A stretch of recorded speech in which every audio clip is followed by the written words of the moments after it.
À Mademoiselle Leroyer de Chantepie. Paris, 23 janvier 1858. Si j'ai tant tardé à vous répondre, chère correspondante, c'est que j'ai été pendant 3 semaines fortement indisposé. Moi qui avais jusqu'à présent une constitution d'airain, et à qui rien ne faisait, je viens d'attraper une grippe des plus violentes, avec accompagnement de maux d'estomac, etc. Mais Dieu merci, cela est terminé. J'avais été dans les premiers temps de mon arrivée à Paris sottement occupé par des affaires de théâtre. On voulait faire une pièce avec la Bovary. La Porte Saint-Martin m'offrait des conditions extrêmement avantageuses, pécuniairement parlant. Il s'agissait de donner mon titre seulement, et je touchais la moitié des droits d'auteur. On eût fait bâcler la chose par un faiseur en renom, Dennery, ou quelqu'un d'autre. Mais ce tripotage d'art et d'écus m'a semblé peu convenable.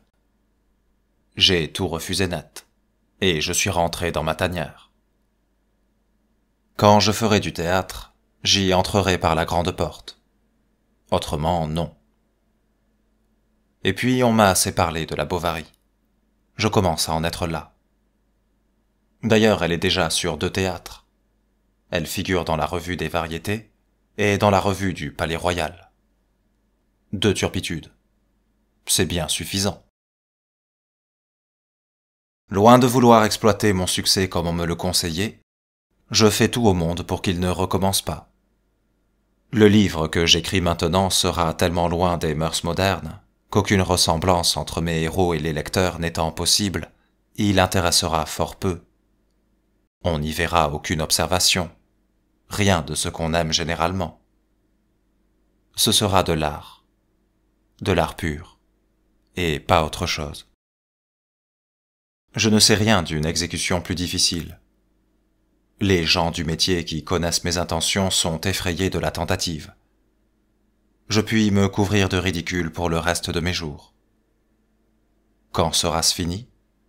Je l'ignore. J'ai été depuis 5 mois dans un état moral déplorable, et si j'allais toujours de ce train-là, la chose ne serait pas terminée dans 20 ans. Il faut absolument que je fasse un voyage en Afrique. Aussi, vers la fin de mars, je retournerai au pays des dattes. J'en suis tout heureux.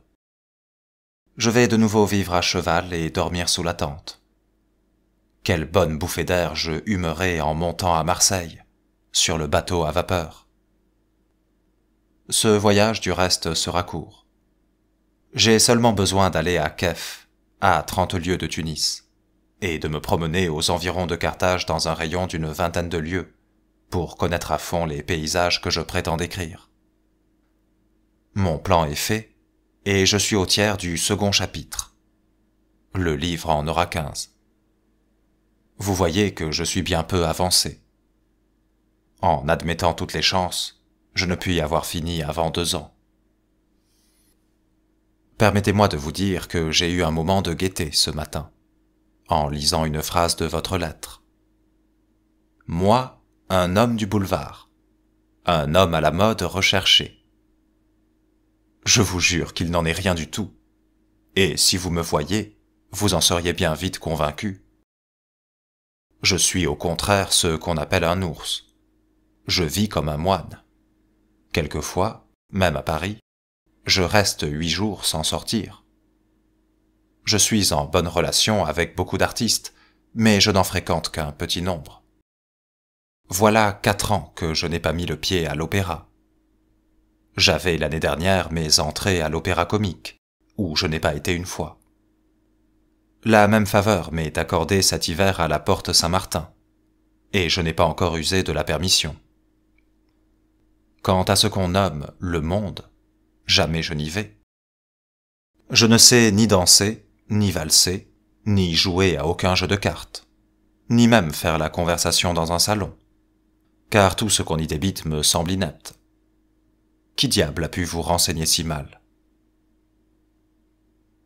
Je ne connais sur la guerre de 30 ans que l'histoire de Schiller, mais je verrai cette semaine mon ami Chéruel, qui est professeur d'histoire à la Sorbonne. Je ferai votre commission. On a publié dans les manuels Roré le manuel du bibliophile. Il est probable que vous trouvez là une liste de livres. Dans Sismondi, Histoire des Français, au volume sur Louis XIII et Louis XIV, vous trouverez dans les notes des indications bibliographiques. Car la grande histoire de Sismondi n'est que le résumé de tout ce qui a été publié. Il ne s'est pas servi des sources manuscrites.